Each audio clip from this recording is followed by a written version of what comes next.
Hiya Pooks, we missed you 1 million last week, but as we have already discussed, I totally get it. If it was me, thank God it wasn't.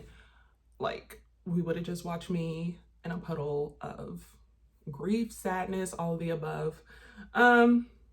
It comes in waves, girl. But when it comes to NaNoWriMo, National Novel Writing Month, Novel November, I love it. I'm doing pretty well.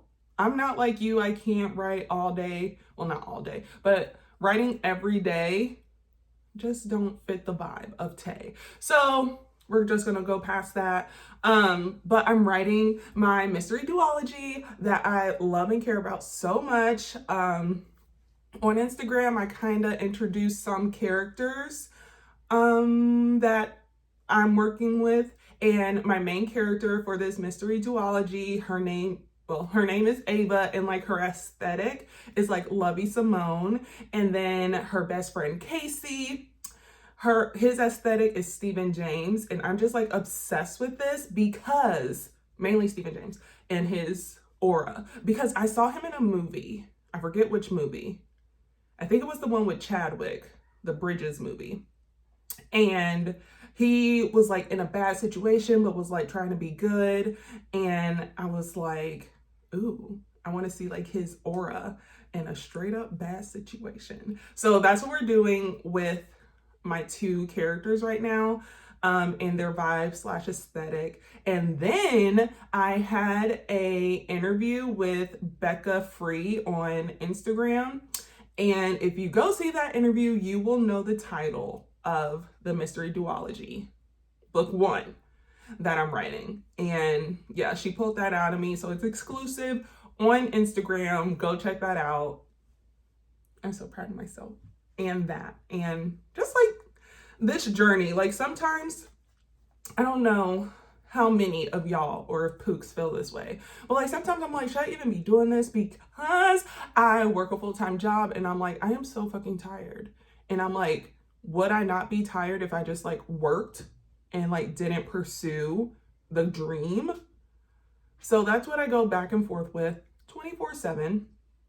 But right now we're feeling good. My hair's done. I'm gonna get my nails done.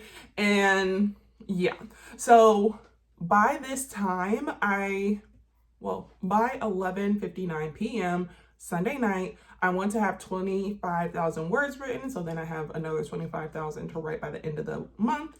And right now I'm at like 22 and some change. So where there's a will, there's a way. Literally after this, I'm going to go write my butt off. Someone will know, whether it's Instagram threads, best believe I'll be shouting it from the rooftops. So I have a smidge over 25K to write total, but a smidge under 25K to write by tomorrow. Thank you. So I'm pretty sure the last time I was like honed in on this story was like 2017. And it's just so funny reading it back and like trying to like modernize it because it's like in manuscript format, tried to query, failed. And reading it back as a manuscript, I'm just like, Taylor, what is up with all these italic words, babe? Like, I was trying to emphasize like it ain't nobody's business on every other goddamn paragraph. And I'm just like, but now the Taylor babe that I notice is the M dashes. Like, I love me a love me a So that's where I'm at in my current writing journey. And since it's like the drafting stages, I'm like just getting the words on pages. And I have like these filler word, I don't want to say triggers, but like they literally annoy the living daylights out of me. Like but and that and just, those are like my main 3, especially but and that. I hate it. But as right now, it's to, see, I almost said just, it's to get the words on the page. And then when I'm closer to like the revision towards publication, those bitches will get slashed. I hate those words for me. They're just filler. Like, if the sentence can read perfectly without that word, my advice to you as a writer and a reader, cut it. Cut it. And as a writer, I love cutting. So, in the revision, when you're drafting, fuck it. You just need to, I'm focusing on the story. So, it's not my problem right now, but because I can't just like be present in one moment a lot, I like see future Taylor like, you did it again, you did it again, you did it again. And I'm like, shut it. Due to the fate of the world, like I was telling Azaria, like for me and some people I know, it was very hard for us, election day. So I was like torn between two places. Wallow in my feelings of just like,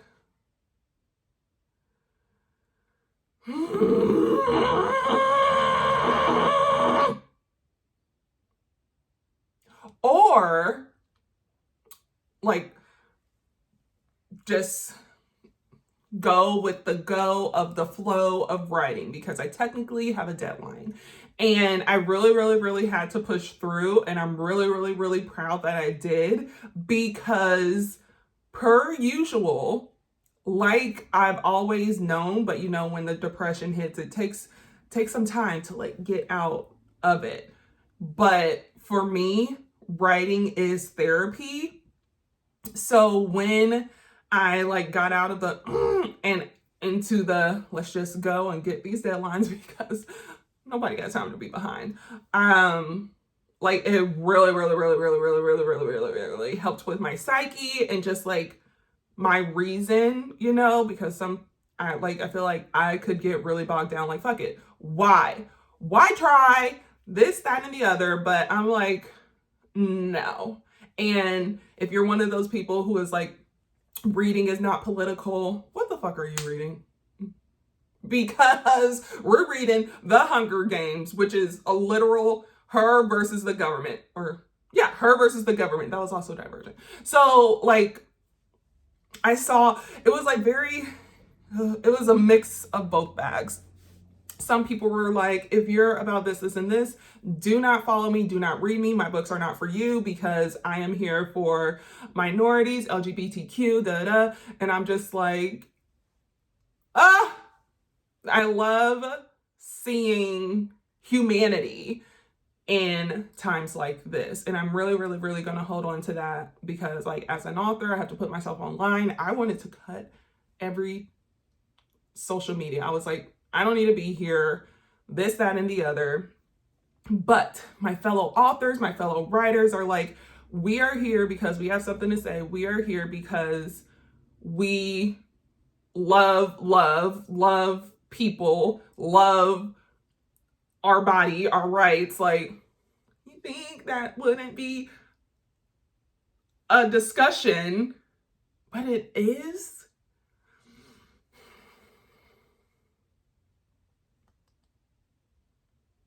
I'm like, shouldn't I? I am. Moral of the story, I was talking about this to my hairstylist.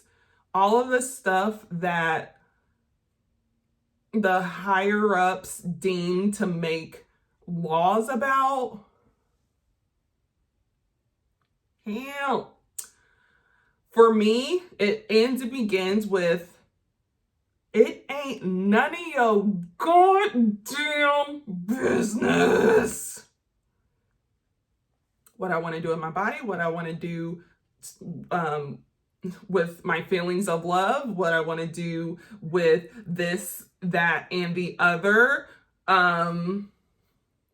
Like, and I've asked people this before. I'm like, why do you think it's your business? And they're like, oh, well, if so-and-so did this, someone I know and love and adore, they're like, what would you think? And I'm like, not my business.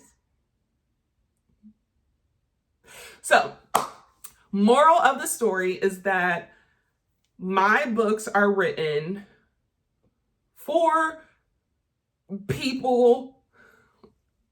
I don't know.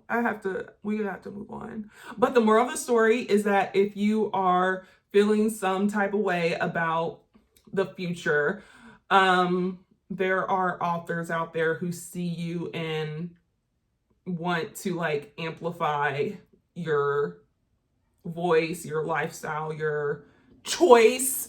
Like, yeah. So that like really, really, really helped me come off the ledge because I was just like,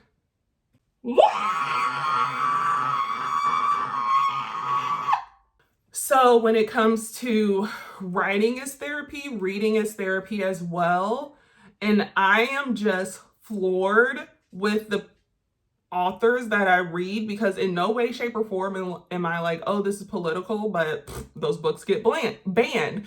So I am immensely, immensely proud to be on the right side of America. Come on. So to wrap up, America is bad.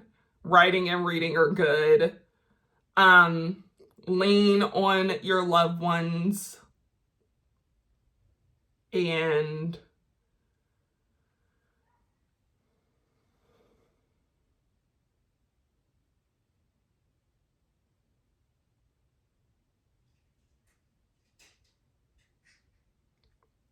mm, mm, mm.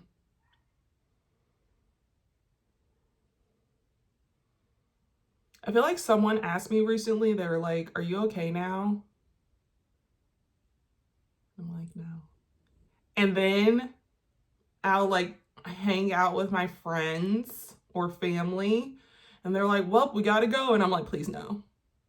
Like, I literally need to be suffocated at this moment by the people who love and respect and care about me as a child-free Black woman.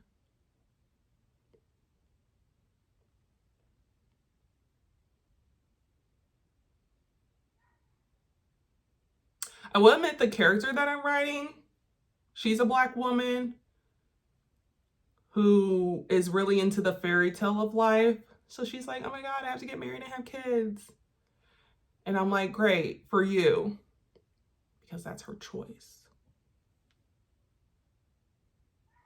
Y'all gonna have to like drag me off here before I go on a rant.